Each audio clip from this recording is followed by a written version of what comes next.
पूरे बजट में 98,000 करोड़ ही देश की महिलाओं के लिए इंगित किया गया।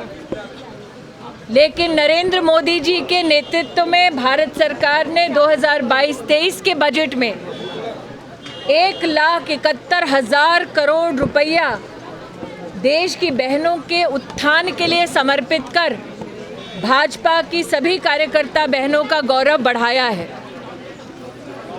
भारत के प्रशासनिक इतिहास में पहली बार इन 8 वर्षों में 25 करोड़ बहनों का बैंक का खाता खुला। भारत के प्रशासनिक राजनीतिक इतिहास में पहली बार 11 करोड़ गरीब बहनों को शौचालय प्राप्त हुआ। भारत के इतिहास में पहली बार 10 करोड़ गरीब परिवारों को आयुष्मान भारत का सालाना 5 लाख रुपए का स्वास्थ्य का सहारा मिला।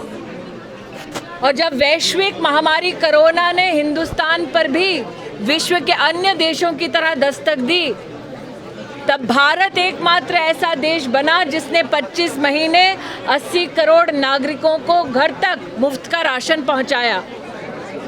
100 करोड़ से ज़्यादा नागरिकों को मुफ्त की भारत में ही निर्मित वैक्सीन पहुंचाकर नागरिकों के प्राणों को बचाने का मानवीय काम देश के यशस्वी प्रधान सेवक ने किया। आज संगठन की ओर से छत्तीसगढ़ में राष्ट्रीय उपाध्यक्ष पूर्व मुख्यमंत्री रमन सिंह जी के नेतृत्व में हम सब ने प्रधानमंत्री जी का अभिनंदन किया, उनके प्रति आभार व्यक्त किया। मुझे इस बात की खुशी है कि आज कांग्रेस के नेतृत्व को धरना करने के लिए भी स्मृति ईरानी के चित्र की दरकार पड़ी कि उनका नेतृत्व इतना खोखला हो गया। चूंकि आधे उनके नेता देश में कब है विदेश में कब है शायद ही उनके कार्यकर्ताओं को ज्ञात हो कि आज कांग्रेस को धरना करने के लिए भी स्मृति ईरानी के चित्र की ज़रूरत पड़ती है।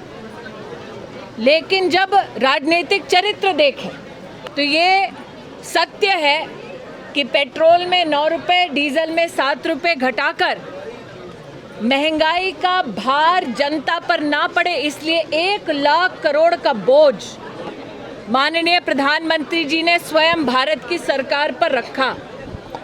प्रति सिलेंडर 200 रुपये कम। उज्ज्वला की जितनी लाभार्थी बहनें हैं उनको भी ये वरदान भारत सरकार ने दिया। भारत सरकार बार बार चाहे वो मुफ्त की वैक्सीन हो, मुफ्त राशन हो अथवा 1 लाख करोड़ का डीजल पेट्रोल का दाम करके भार अपने सर पे लेना, ये मानवीय काम राष्ट्रहित में करती रहती है। प्रश्न ये उठता है कि कांग्रेस की सरकार दाम अपने प्रदेशों में कम क्यों नहीं करती।